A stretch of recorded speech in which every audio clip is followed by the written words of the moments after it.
This is Platemark. My name is Ann Shafer, and I am your host. This is a podcast about prints and the printmaking ecosystem. We're talking fine art prints, the kind you would frame and put on your wall, etchings, lithographs, woodcuts, screen prints, that sort of thing. And we are interviewing people who hold various roles in that ecosystem, and that would range from artists to curators to gallerists to dealers to printers and print publishers. We're trying to demystify the business of the business and help you get to know some of the really wonderful people who work in it. Today's guest is an artist named David Avery. He's a San Francisco-based etcher, and he works in a fairly small format, black and white images, kind of harkening back to the old masters, and they are packed with satire and skewers societal ills. They pack a punch. There's lots in them, and you have to really dive in, and they're meant to be intimate and thinky and all of those great things. I think you'll enjoy him. He's wonderful. Okay, let's see. Housekeeping. I identify as a cis het white woman, and I use the pronouns she, her. I record Platemark in Baltimore, Maryland, the land of the Piscataway Conoy people. Images David and I talk about are over on the show notes at platemarkpodcast.com. And also over there is a support and donate button. If you value the content that I'm producing on Platemark, please consider becoming a monthly supporter. Hit the support and donate button on the website and help me out. It's just me. Okay, let's get rolling. David, it's wonderful to see you. Thank you so much for coming on Platemark today. Well, thank you. I'm so happy to be here. Thank you. Oh, of course. We've been trying to get you on the pod for a while, and it's been up, down, in and out. I don't know what's going on, but here we are. Here we are. Can you introduce yourself for everybody? I'm David Avery, and my medium is a somewhat detailed black and white line etching on copper plate practice, and I try to emulate the old masters with an eye towards contemporary issues. Okay, well, in a nutshell, that's good. In a nutshell. And I work out of my studio in my house in San Francisco. I read recently that you were self-taught. What does that mean, really? Yeah, I'm not sure what that means. It means that at some point I ran into somebody who was taking an etching class in a community college, and I'd always drawn just for my own edification. And I saw what she did, and I thought, this looks really interesting. I'd like to try this. So I took the class, and the first day I was there, it was like, this is it. This is what I want to do. And, so I took a few classes, and I took some jewelry classes and a couple of drawing classes just at the local college. And I never was motivated to go to art school. I'd actually started out as an oboist. And I went through that whole thing for quite a while. And I finally realized, I don't quite have the right personality to do this. Wait. Hold on. Back up. What do you mean? What's the oboist personality? Do tell. Well, it is neurotic because we're taking the capacity of your lungs and you're blowing it into this tiny, tiny, tiny aperture. And you need to make your own reeds. There's no other way to do it. You have to make your own reeds, and they last not very long. And, that scrape of a fraction of a millimeter can be the difference between a good reed and a wrecked it. And so I made reeds. I spent hours making reeds, and they looked really good. They looked the way they're supposed to, but they didn't play very well. And I sort of realized after the fact that these were more aesthetic objects than, functional objects. And the good thing about it is it gave me a sense of discipline, I guess, and patience to do what I ended up doing. So it was a good thing. So I had stopped playing the oboe finally said, I'll never be professional. I can be good sometimes, but I never know what's going to happen. So, and then this etching class came up, and Wait, how old are you at this point? I think 25, maybe 26, something like that. And I also admit that, deciding to learn to play the oboe was probably my way of not having to go get a regular job or go get a regular degree. So it was probably my little escape from reality anyway. So I got into this other, more interesting escape from reality that has worked out a lot better. And, as far as being self-taught, I took these classes and I got some basics down, and I didn't want to go to art school. And I ended up becoming a member of a local print commune that is now the only place in San Francisco that I think you can do this anymore. It was called the Graphic Arts Workshop. They go way back to the labor school here in the 1950s that got investigated by the FBI and shut down. But the print cooperative managed to hold on. And I learned a lot from my co-conspirators in print. And I think that's really basically where I got my practice. And finally was able to get my own press. That was around 2003 or 4, I think. Did you grow up in San Francisco? No, I grew up in Fresno. So I could hardly wait to get out. I spent a year in school in San Diego and then had to come back for a year. And then I went up to San Francisco, and I've been here ever since. So. Okay, some of us don't know anything about Fresno. What's Fresno like? It's flat. It's hot. It's conservative, kind of dull, but there is a university there, so there is a small group of more interesting people there. That's where I started out studying the oboe before I moved to San Francisco. So, okay. I mean, in college. So, did you wait? So, where does your degree from? I never ended up getting a degree. Oh, I sort of flamed out and said, "That's enough." Well, it's all right. It seems like you are a student of life, so you've made up for it in other ways. Yeah. Do you remember when you figured out? I mean, it was in the oboe era, I suppose, but as a little kid, you must have been like all of us. I drew all the time. Yeah. It was some old scrapbooks of things, that when I was like 4 or 5 years old, that I was drawing monsters and dinosaurs and spaceships and stuff like that, But so with your work now, everything it's highly detailed. I mean, not highly detailed, but it's pretty highly detailed. It's pretty detailed, yeah. Pretty detailed and pretty small. I mean, the largest things are, how wide is your press bed? It's 28 inches. 28. Yeah, but I don't use that whole I don't use that whole width ever. Well, right. Well, so thank you. That's my question. Everything's pretty small and everything's packed really tightly with a lot of stuff and meaning, clearly. Tell us about, we should start with, tell us about your work, and then we can go through the scale issues. Yeah, okay. I make etchings that try to emulate, the old masters. I mean, of course I love Dürer and those guys. And I think one of my first impetuses was Max Klinger, the glove, such a wonderful, imaginative, crazy. Later on, I came to admire him because, unlike a lot of artists, he could switch back and forth between the purely imaginative and the social commentary with ease. And so that's something I'm interested in. Not having a real art education, my work started out without any kind of preconceptions about what I ought to be doing. I started out, I like to ruminate on fairy tales and the hidden meanings and the layers behind some of these old fairy tales that go way, way, way, way back. That kind of evolved into just dealing with the human condition. And of course, as things have gotten more difficult in the 21st century, more satirical, political bent. And I think one of the reasons that I like etching so much, that it's so different from drawing or even lithography or engraving, is that you have to work in layers in order to get any gradations of line quality. So you're etching, the very darkest lines first, and then you're adding lighter and lighter and lighter lines. So you're not doing the whole drawing at once. It's not an immediate thing.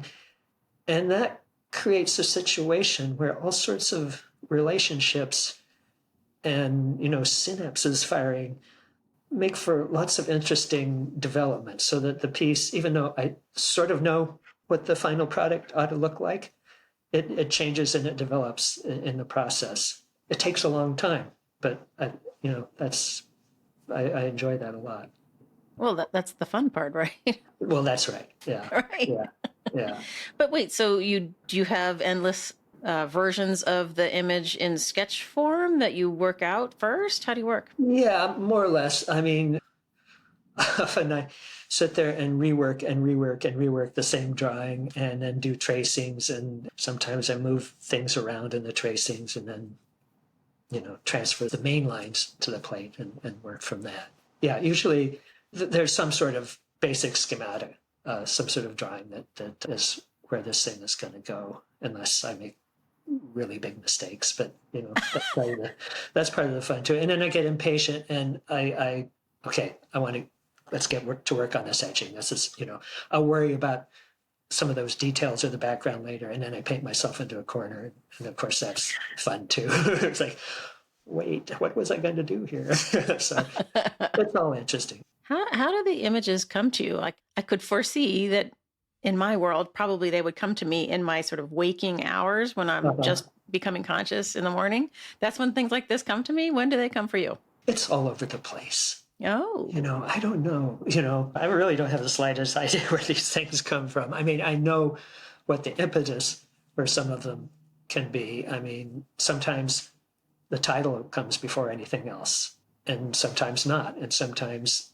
I'm working on something and it's not, this is no good, this is no good, this is no good. And then I see something that I wasn't trying to do at all. I go, oh, and then that makes connections. And, there's kind of a big stew there of artists, and I draw a lot from literature. Rabelais was one of my big motivating sources for a while. Tell us about Rabelais. Rabelais was a 16th century humanist, I guess you would say, writer who created the exploits of Gargantua and Pantagruel, who were giants, and in which he skewered the forces that be, and there are all sorts of imaginative, strange takes on things. I did a piece called obelisk kalishni, which was a word that he made up, supposedly from a Greek, actually from Aristotle, and it was originally, I think, a skewer that soldiers hung lanterns from, but somehow it got transformed into a lighthouse in the shape of an obelisk. So the potential for just all sorts of ridiculous stuff was there, and I couldn't resist, and that ended up being a very big project, which actually made a book form out of also. And there's this whole line of literary practice that, like from Rabelais to Swift to Lawrence Sterne to Diderot to Alfred Jarry. Alfred Jarry was a 19th century, end of the century, pre-surrealist playwright, puppeteer, writer, subverter of objective reality. And his work is way out there and just wonderful.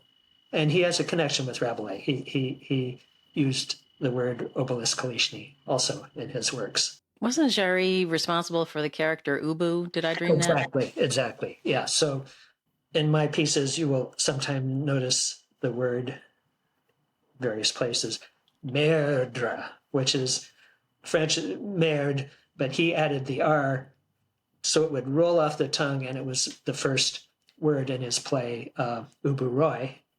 The actor came out and pronounced that, and of course, riots ensued. So you're a fan of the absurd? Mm-hmm. Yeah. Oh, yeah. Yeah. Yeah, definitely. Because, well, like, if I picked up Rabelais, I think I probably would be like, I don't get it.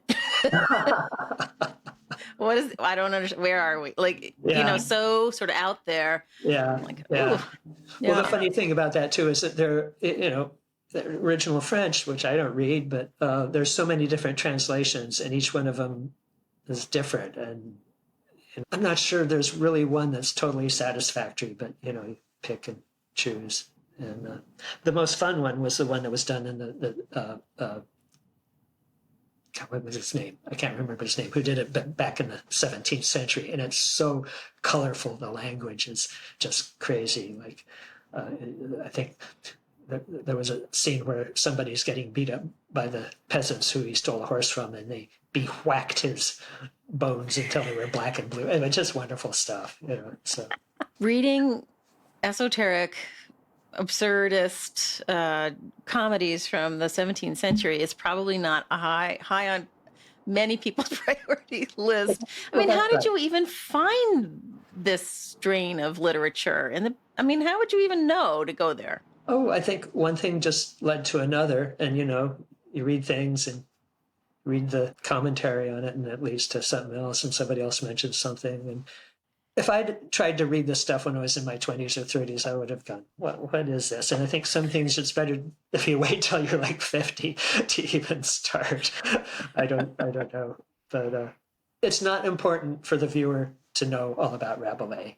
I'm taken off. These are springboards to my own whatever's going on. And it's sort of like, it's not necessary to understand sonata allegro form in order to be able to appreciate a Beethoven symphony. It might help, but it's definitely not necessary. That's it. Yeah, you're right. All right, I forgive myself.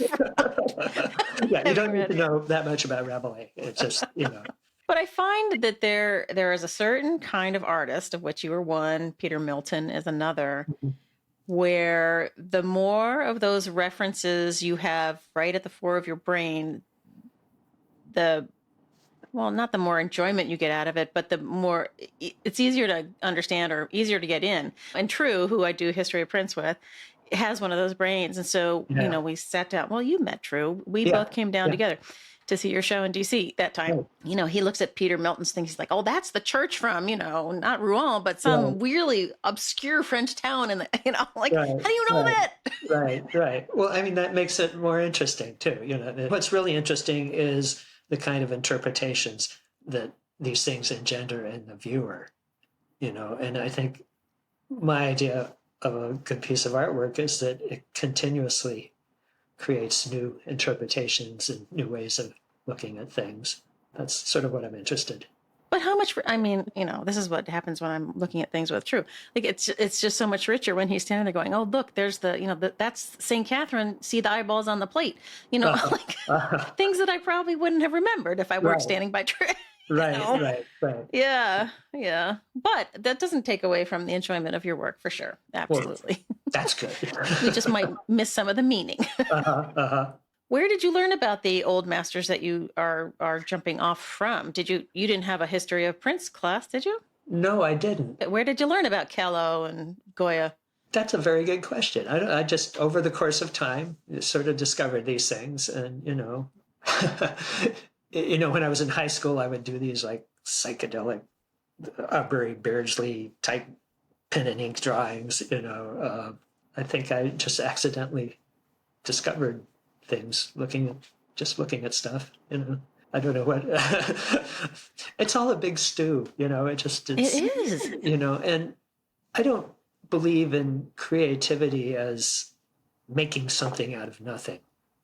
I think this stuff is all there, and the important thing is receptivity, being able to open up to connect with these things and then making them your own. And that's hard sometimes. That's, it's not like going out and doing a landscape. It's like, Is this filed under there's nothing new kind of a thing? It's new to me. I don't, I think the potential is endless, but I think it's more of a matter of connections with things that are waiting to be discovered. I find that in my career as a curator that I have had colleagues who really loved and appreciated a linkage back to an earlier artist, like the Goltzius series you did. Yeah. And then there were some curators that were like, it's derivative. And it's like, it's, where I land. Obviously, I'm a fan of your work. Yeah. But so what do you tell people who, have you ever run into someone who was like, this is derivative? And what do you say? I don't know if anybody's actually directly said that to me, but, I understand everything has to be new and never thought of before. But are you familiar with the films of Jan Svankmajer? He was a militant surrealist Czech animator, and he combined animation with live action, incredible stuff. But his stuff is all old. These things, the objects and things, they're decrepit, and he talked about how new things are like they have no personality. They haven't had time to pick up stories or get depth. And I think that's sort of how I feel about, we're all standing on other people's shoulders, whether we want to admit it or not, even if we're rejecting completely what they did. So, I don't see, and if it's derivative, well, fine. It's okay with me. But I'm doing something new with it, I think. Right. Yeah, no, I think that is right. A lot of what you're doing is reacting to current events. So even if it's in the guise of another artist's, satire or whatever, it's speaking to something more contemporary for sure. Well, that's what was fun about the Goltzius pieces, because here he does engravings of these 4 mythological characters, which were paintings that somebody else did, I think pretty much straight as mythological stories. But then he subverts them by making them circular and putting text in Latin around them that allude to the myth, but they're really skewering, Philip IV for brutalizing the Dutch. And so I thought, well, that's great. Let's just take this the next step. So it's interesting, you can't do that if you're just doing something new. You're taking these things and moving them in a different direction. So that was fun. Yeah, I think listeners will know the 4 Disgracers because we have done, I think we did 2 episodes on Goltzius. Maybe it was just one. Anyway. Yeah. Yeah, so we've talked about the Disgracers forever and ever. But can you describe your 4 tondos? How long ago were those? Well, see, they took place over several years. I never intended to do all 4. Oh, do tell. I did the first one, which was Safe, Clean, Cheap, Phaeton in the 21st century, and that was about the nuclear disaster in Japan. And what was the next one? The next one was Too Close to the Sun, Icarus. And that was so perfect. I tried to capture that clueless look on his face that Goltzius had when Icarus is falling down. He's got his hand over his head, perfectly the size to hold a cell phone, a smartphone. So I put the smartphone in. And then the next one was Running on Empty, which is Tantalus. We know what that's about, right? And then, of course, my favorite was The Fall of Ixion, Mendacia Ridicula, which means ridiculous nonsense, about, I suppose, wishful thinking, the fall of Trump. So. Surprise, everyone. We're talking to a left-leaning artist. If you didn't know it by now. This one is, this was the last one you did. Yeah. But it's kind of like the most, the man is wearing a Klan hood. Yeah. It is the most hard-hitting, isn't it? Yeah, it's the most provocative. But it was interesting because when I finally figured out how to get the Goltzius piece, the text translated, it fit almost perfectly with the situation. So, I changed it a little bit, but I just said, okay, I have to do this. I don't want to, but I have to do it. I know you didn't plan on all 4 of them, but do you sell them as a set or can people get them individually? I have about 3 full sets left. And I was selling them individually, but I barely have any left. There's a couple here and there.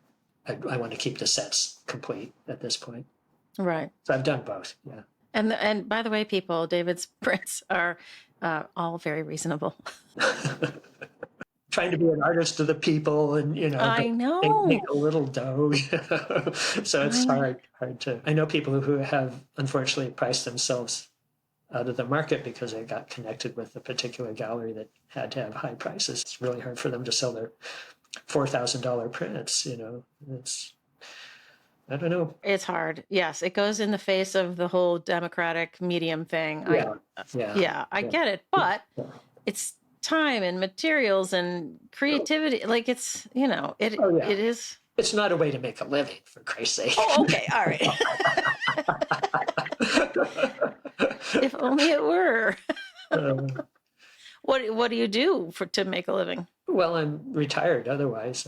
And my wife, fortunately, had a very good job for quite a long time, which in those recent years allowed me to just say, okay, I'm just going to do prints. So that was great. You gotta love a partner that's supportive. Yeah, it really helped. One of my favorite ones is it the Ship of Fools? Oh, yes. I think if I had the extra pocket cash, that's the one I would buy. Yeah, so of course it's based on the Hieronymus Bosch painting, and it's this kind of anachronistic soup of people in contemporary costumes and medieval costumes, but they're all on their devices or their games and all this, and they don't see what the consequences of their inaction is. And I don't know where the plastic fish came from, but that was. I think every component of it is plastic except for the tongue. Oh, is that right? Yeah. And then what was the one where they're on stilts? Somebody's on stilts and they're carrying. Stilts. Okay, so there was an example of somewhere I read about Jeremy Bentham, who was an 18th century academic philosopher who was critiquing natural law, and he said, "It's nonsense. In fact, it's nonsense upon stilts." I saw that and said, "Nonsense on stilts, what a great title." And of course, this was in the middle of sort of the Bush, all the stuff that was going on. And I was also really interested in the blanking out on Arlecchino and Puccinella. Oh, Tiepolo? Yeah, but that whole... The Commedia dell'arte? Exactly, yes, that's what was... Your handy-dandy pocket art historian here for you. Yeah. So I incorporated that into this, this critique, and I love the Tiepolo drawings. They're incredible. They are incredible. There was a show up at the Morgan Library this January. Mm. Probably just closed. Beautiful, beautiful, beautiful, and these gorgeous Puccinella drawings. I was like, I want one. Oh, I know. Yeah, they're so great. Yeah. When you look across the landscape of other artists, well, let's keep it to printmakers maybe, who are doing a social satire thing similar to you. I have a friend, Art Hazelwood, here in San Francisco, and his work is like completely the opposite of mine in terms of technique and style and everything. But he's really a hard-hitting satirist, and I really enjoy his work. And who else? I really like James Elliott's Twitter commentaries. Those were very nice. Those are great. Sue Coe. Oh, yeah. Another opposite, she hits you head on, and I'm like sneaking around, but the intent is the same. I think. Yeah, she hits you hard in person. Like I got lectured on so many things that I did wrong, said wrong. I was like, holy cow. She called me. What did she call me? You poor sad creature. Oh, Jesus. I think we're all poor sad creatures. Exactly. So, that's how it goes. Oh God. That was an interview of a lifetime, I tell you. I was really glad True was there because it's the same kind of thing. Like True has all those all those pieces of information right there, and they would go off on these, this, that, and the other, and I was just like, oh my God, I don't. Yeah. So art, I need to put art on my list. I see. Oh yeah, definitely, yeah. And he's still, as a satirist, am I? I don't know, but it's become too difficult because reality has so outstripped what we could imagine in satire that it's really hard to come to grips with that. Like, where do you go from here? Where do you go from here when the objects of your satire are already way beyond what you could make up? That's become kind of this whole presidential election, the choice between Hitler or Grandpa is kind of hard to fathom. Yeah. Anyway, at this point, I almost prefer to strike out in the more imaginative vein again. but I don't know, everything always seems to end up being about the human condition. So it's Well, exactly. escape. Yeah. Yeah, it doesn't no matter how fantastical you go. There's always some underlying. Yeah. People won't be surprised. I like work that tells a story and points out things that are, the ills, the societal ills, and all that stuff. And as a consequence, I have a hard time with pure abstraction, things that don't tell me anything about anything except for form. Yeah. I really have a hard time with it. Likewise. Yeah. Yeah. I mean, I can admire that, but it just will never. Content is really important to me. Art to me is about something. It's not just floating off and dialogue about itself. Yeah, right, exactly. Oh, well put. It's kind of. I mean, I've said this many a time. Like artists, you guys have this unique ability to shine a light on this issue, that issue, whatever the subject, and I feel like it's not a mistake, but it's unfortunate to miss that opportunity. Yeah. To fulfill that role. That makes in my book. That makes sense. Yeah. Yeah. Yeah. Yeah, it's hard. Sometimes when I meet people, I'm like, what are you doing? Can you not see something? Yeah. It's hard. Yeah. And I admit that my background as a museum curator, the bar was way up here. So, God help you if you pitched a decorative something or other. Yeah. Of course, there's room for decorative, but I do like a hard-hitting David Avery kind of print. Well, thank you. What's surprising to me, I got to see a preview of the Boston Printmakers show. I wasn't able to be there for the opening, but so few people are doing that kind of work. There's not very many people who are doing, this just straight line etching detail. I just counted a couple of pieces, and so somebody has to do it, I guess. Well, what were you seeing mostly? Oh, a lot more mixed media, a lot of color, large, even, three-dimensional things that have been made with prints and things on the floor that were very complex and a lot of larger work. And a lot of pattern type things were utilized in different ways. That's what my memory of it was anyway. Yeah. No, that makes sense. People would consider my work a bit old-fashioned. Yeah, I can see how that might happen. They are domestic size, gems of black and white on paper, for sure. Well, the value for me in printmaking, I mean, of course, if you can do a 4x8 woodcut, that's a print, but something about the intimacy of being able to hold that piece of artwork in your hand, if you want, and just get into it. I mean, that's what attracts me. That's what my interest is. Yes, it's very much in line with the sort of historical experience people had with prints. Not to. Yeah. Well, yeah. There's, art is also about pushing the boundaries. Pushing the boundaries, yeah. Right. Yeah. But there's always a place for intimacy with a beautiful print. In my book, anyway. You push your inner boundaries too. Yeah. Well, that's it. One could say that satire is supposed to be funny. It's also supposed to be deep thinking. Right. And, you have to bring a certain openness to investigate and slow down and ponder. Yeah. It demands something from you. Yeah. And I think a piece of artwork should not just hit you over the head, but it should draw you in and expect something from you, the viewer, too. I don't know, those falling figures of Goltzius has kind of popped me on the head. Like, are we actually seeing right up his crack? Or is he falling? Yes, we are. He was cheeky, that one. Yeah.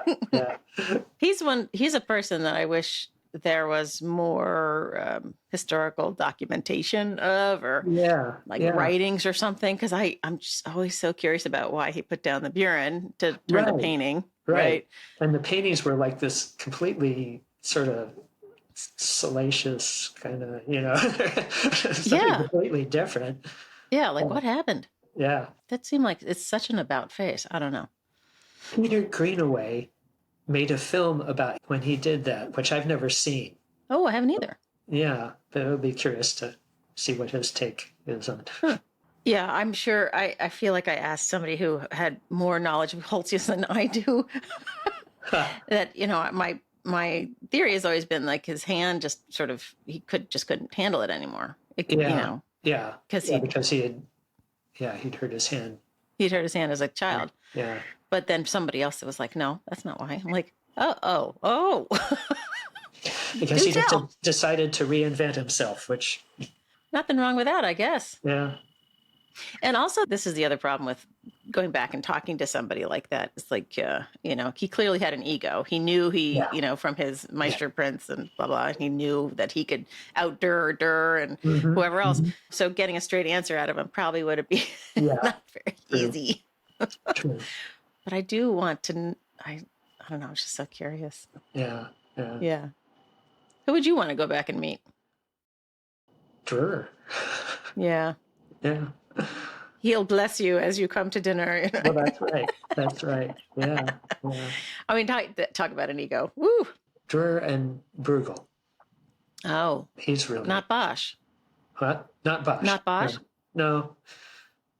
Even though I'm taken off on Bosch a lot, he's so curious because, he's basically doing these really moralistic things, but, pretty mainstream kind of, sin and all this.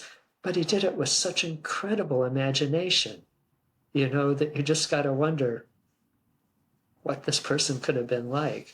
Or what was he on? Yeah, right. Absolutely. Yeah. Maybe he was psychotic. I don't know. Wasn't there at some point, True and I were talking to Huck, I think it was, and they were talking about, oh gosh, what was it? The bread, the wheat. The ergot. Yeah. Thank you, ergot. Yeah. Ergotism. Yeah. Right. Yeah. I mean, maybe he was just flying high all the time. Yeah. Who knows? But yeah, no, you cannot deny the imagination there. And, you even wonder if the current interpretations of his work are actually that accurate. I mean, you look at the Garden of Earthly Delights, and I don't know, those people in that center panel are having an awfully good time, So I don't know. Well, I mean, every generation thinks they invented sex, but clearly, right. Yeah. That's nobody's got a monopoly on that one. Yeah, for sure. Yeah. So what's coming up next for you? Nothing specific. I've got a few things that are floating around in here, but I'm not ready to try to touch that soap bubble yet. And I'm way behind on my editioning because it's just been cold and I haven't wanted to print when it's cold. But I've got a couple of things kind of circulating around. I don't know if I'll do anything about the election. No, I just don't know. If something comes and hits me over the head, maybe. But how long do ideas germinate, do you think? Years? Sometimes. Yeah. Yeah. There was something I did last year, the beginning of last year, that had been sitting around for a good 10 years, and it ended up being completely different, but the impetus was sitting around there for 10 years, and I never could quite get what I wanted, and then I realized, well, events happened. It was essentially trying to return to our new normal, which is impossible, and it was called After the Deluge. So. Oh, right. And then it just, sometimes they're just sitting there and waiting for the right time and the button to be pushed that opens it up, and it's like, oh, this is what this is really about. And do you ever hire a contract printer to pull your editions? No. Never? No, not yet. Being self-taught, I'm probably not a very efficient printer, but I want them to be the way they are when I print them. So that's I know there's a whole school like the Crown Point Press printing where, everything is just done so-and-so and it's all fast and clean and neat. Yours are pretty clean. What are you talking about? Well, they are clean, but I I spend a lot of time. On the wiping? Yeah, yeah. Well, what are you doing? Because they're small Yeah. Explain. I guess it's the same as layering. I try to take off as little as possible and work it down to where it gets clean. Still inking the lines, I don't know. Are you a paper wiper, a hand wiper? What do you? Oh, I'm a hand wiper, yeah. How many can you print in a day? I usually I don't do more than 10 because that's what my drying box holds. Okay. But that's plenty for me. I'm sure there are professional printers that could turn out 2 or 3 times as much without any problem. Well, they have a second drawing box. Yeah. And do you always use the same paper? Paper is such a problem now. Oh. Among the many mistakes I made was not buying large amounts of paper. There's this idea with printmakers that, you can just call it a big edition, but don't bother to print it until it sells. Well, you better have the paper. Among the most recent disasters that I didn't know about until recently is there was a mill in Germany called Zirkel, and they made most of my favorite papers. And I placed an order with them, must have been right before this happened. And, so I had paper for a couple of years. And I went to try to place an order. And it turns out when there were those big floods in Germany, completely wiped out the mill. This mill had been around for 400 years making paper. Oh. And I guess probably the equipment couldn't be reproduced and they lost all of the paper. And that was it. Done. Gone. And, 2 years later, there's no way I'm going to find a stash of that paper. It's gone. So, that's been hard. And then some of my other favorite papers get discontinued. And general materials are more difficult. Right. Charbonnel is not shipping their hard ground. Fortunately, I have a stash that somebody gave me, so I'll be okay. But, the world is not oriented towards supplying printmakers as much as they used to be. So just have to make do. If you're not using Zircol papers, what are you using now? For some things, there's the Hahnemühle copper plate. For some things, that's fine. For some things, doesn't have quite what I want. There's a Dutch, what's it called? I'll have to get back to you. I'm blanking out. Here, I'll Google it while you're thinking. It's Simile Japan paper, but I can't remember the name of the manufacturer. Okay. And it's very, very receptive to ink, but it's a kind of a harder paper, so it's hard to keep it from buckling. Does the buckling have to do? Maybe you're not on the science end of this, and I should ask a conservator. But like the buckling, does that have to do with the amount of sizing or lack of sizing in the paper, or what is it that makes it buckle more? Well, that's a good question. I mean, if you're using too much pressure, then you're going to have more problems. The paper gets compressed too much in the Platemark and not enough on the border, so there's a tension that causes it to buckle. But I'm not sure about whether sizing by itself would have anything to do with that or not. I don't know. I tend to like papers with less sizing because they print the way I want them to print. Right. And, I don't like white paper. I prefer a little tone. That's funny. I think of your things on white. That's funny. Well, they're off-white, usually. Yeah. Yeah. In the old master way. In the old master way, And Charbonnel, what about inks? Well, so far, I use Charbonnel, and so far that's still okay. You're not a Daniel Smith devotee and can't get it anymore? Yeah, no. That was a shock, though, wasn't it? Yeah, I mean, yes. It's heartbreaking, really. That and when New York Central went out of business were two big things. Yeah. Oh, I don't understand. I sort of feel like, if I won the lottery, well, there's a lot of things I would do. Yeah. One of them would be to start a national print museum. Yay. Right? Like a print cabinet. Mm-hmm. And one would be to create the manufacturer facilities for all of these things, for all the peoples. Mm-hmm. We make do, That's right. Yeah. Well, artists are nothing if not resourceful, right? Yeah. Right. Are you active online? Should people follow you, or is it easiest and best to go to your dealers and find your works that way? Well, I have a website, davidavery.net. But if you want to buy things direct, you probably should go to the dealer. Child's Gallery has my work. Dan Leno at Annex, and Larry Warnock at Larry Warnock Fine Arts. It used to be SF Fine Arts. That's right. There's a gallery up the street that has my work. Oh, who's that? Inclusions. Oh, okay. Inclusions Gallery, so that's convenient. But if you want to see work, the website has almost everything on it. So, yeah. And social media. I can tell already. I got to do these little things. I don't have time to figure out how to, be exciting on social media. And it's a skill that some people have. Good for them. But it's a hamster wheel, David. Don't get on it. Yeah. I don't even have a smartphone, so What? But that's getting really difficult now, because even to get medical care, in some places you have to have a smartphone. So it's like crazy.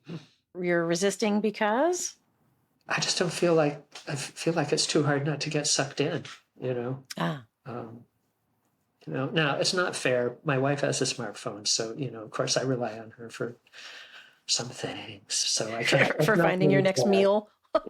yeah. But even though she doesn't abuse it, it's still like I want to say something. She's got the thing in her hand. I don't know. Yeah, there's good and bad to it all, for sure. Oh, yeah. I mean, it is the answer box, and now with ChatGPT, which I'm sure you haven't played with yet. ChatGPT. No, I haven't. No. Oh, Lord have mercy. Yeah. Oh, yeah. I mean, it's incredible. Like, you're a podcast host, right? 10 questions for the artist David Avery, and it'll like pop. Yeah. I mean, it's crazy. That's funny. Not that I did that. No, I can tell you. Yeah, no, that it's not that good in art history quite yet. Like answers are always really super generic. I was like, what? You don't know what you're talking about yet. Yeah. I guess it hasn't ingested the art history library yet. Yeah. They will, though. They will. Yeah. Yep. Not going to be much left for us to do. Yeah, exactly. What's your most recent print? That would be that one, which is called Becalmed. And it was inspired when we spent a little time in this little town north of San Francisco on Tomales Bay called Inverness. And on the mud flats there, the tide goes in and out. It's very shallow, so it's it really changes. There's this decrepit old fishing boat lying on its side, and it's just amazing. And the most interesting thing about it is that where we were staying, we could see out, and we would see people go out to it. They would stop and they would go out to it, and the first thing that would happen, they would take out their phones and they'd take pictures. And the allure of it was kind of interesting. It was like sort of this nostalgia or something. I don't know. And it's continuing to decompose. It may not be around that much longer. But anyway, that inspired the idea for this piece. Who's the man in the suit?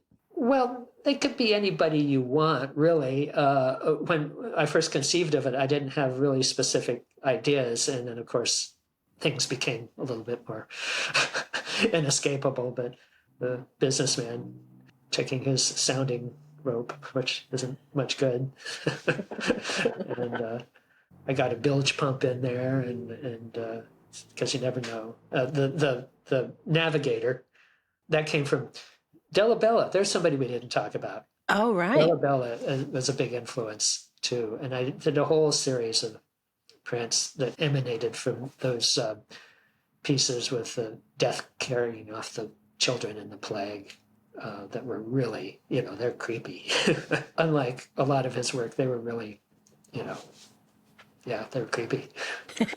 The question that I had when I was looking at this earlier is that the vulture on the right-hand side, its face head is a hand, a pointing hand, looks like? Yeah, kind of a finger of doom, I guess. Because there's hands in a bunch of the most recent works. Yeah. What does it mean? Yes, what does it mean? It's just what's bubbling up right now, and the whole idea of these sort of blind forces that maybe we need to acknowledge. I don't know. Wait, so the hand, hold on. Because I didn't get that. Uh-huh. The hand is blind because it doesn't have eyes, mainly? Yeah, but it sees in other ways. It actually sees better than we do. Okay. I used that also in the piece, The Great Ship, where des Ankel, winged hand flying. Yes, right, exactly. Another Alfred Jarry inspired piece. Well, right. Well, yeah, Jarry. Another esoteric something that I only know very little about. I thought the hand might be going back to the Klinger. Yeah. I mean, there's lots of things that, like, I can't say directly, but that it makes sense that those influence me. Also can be the hand of the creator, right? Yeah. So it's your stand-in somehow. Yeah. Hand of the artist. A little teaser for the History of Prince series peoples. When we get to the Klinger hand shoe, when we used to teach it in the History of Prince class for Micah, True is an expert at affecting accents and doing narrations. Like he used to read Harry Potter to his son in every voice. And so when he got to the hand shoe, there's this whole spiel in German, die Handschuhe, and what it's all about. And yes, I'll make him do it for everybody. You should. Absolutely. That would be great. That could be a whole podcast in itself. Exactly. Right? There'll be a whole episode on Klinger. Don't worry. Oh, well, you have to do that. Yeah. You probably could do a whole episode on the hand shoe. He's such ahead of his time, right? Yeah, definitely. Yeah. No, he was amazing. Just the things that came out of his pure imagination were wonderful. And plus his incredible technique. Have you ever tried engraving? No, that's a real skill. Indeed. That might be for another lifetime. I don't know. I mean, I saw your guy from Latvia. Yeah, Rainis. And I just watched that and go, wow. I know. Andrew Rafferty, Yes, Andrew Rafferty actually is the next person up after Cal Wax. So, wonderful. Oh, okay. Yes, by the time this is on air, people will have already heard it. Okay. Got to talk to Andrew. Yeah. Yeah, there aren't too many engravers. Well, there aren't too many etchers, I guess. Not too many people doing engravings, are there? Fewer doing engravings, for sure. Yeah. But more than you might think. I mean, there's... Like when I found James online, I was like, wait, where have you been hiding? Yeah. Yeah. And Rainis too, like talk about the power of social media, Yeah. He's really good at keeping people posted on what he's working on. He's doing this long horizontal engraving right now that's just like a sliver of the surface of the sun with all these solar flares coming up. It's gorgeous. And we're just watching it come to life. It's fantastic. Yeah. Yeah, that's incredible. There are more etchers in Europe, I think there's more of a tradition there. With Demazier and all those guys. I think derive part of my inspiration from what they were doing. That's true. You do fit into the Philip Molitz and Demazier, and who's the other one? Jacques Muron. Yeah. And the Czech guy, Brunowski. Do you know him? Yeah. Yeah, I do. I want to get Demazier on the pod. I'll have to work on it. He's the director of a museum now, which might make his time a little short, but yeah. Be great to talk to him. Yeah. Absolutely. Yeah. All right. Well, anything else before I wrap it up? I think we covered a lot of stuff. I think we covered a lot too. Yeah. So over on the show notes, people know this, but we'll include links to your website and your various dealers. And we'll include images of your works, the ones that we've talked about at least, and let people take a look. I mean, I'm sure everyone knows who you are already, and they love your work, and everyone's going to buy something right now. Right now. Things are a little slow right now, so Get ready, Larry. It's coming. Yeah. Yeah. Well, I mean, that's part of the plan of the pod is to demystify the whole process, but also to highlight people whose work is really great and worth collecting. Well, thank you so much for having me. I really appreciate it. Thank you for joining me for this episode of Platemark. I hope you enjoyed my conversation with David Avery. He's a delight, and I really enjoy his work. As I mentioned at the start, any images we talk about are over in the show notes at platemarkpodcast.com, and over there you'll find the support and donate button. You could become a monthly supporter of the pod and help me keep the lights on, as I like to say. I have a list of thank yous to do, as I always do. One to Michael Diamond for the use of his original music. One to Dan Fury of Extension Audio for sound editing help. Always need help. And also one to Skip Barnhart and Lee Turner for the studio sounds that form the podscape at the beginning of each episode. I think that's it. We'll see you next time.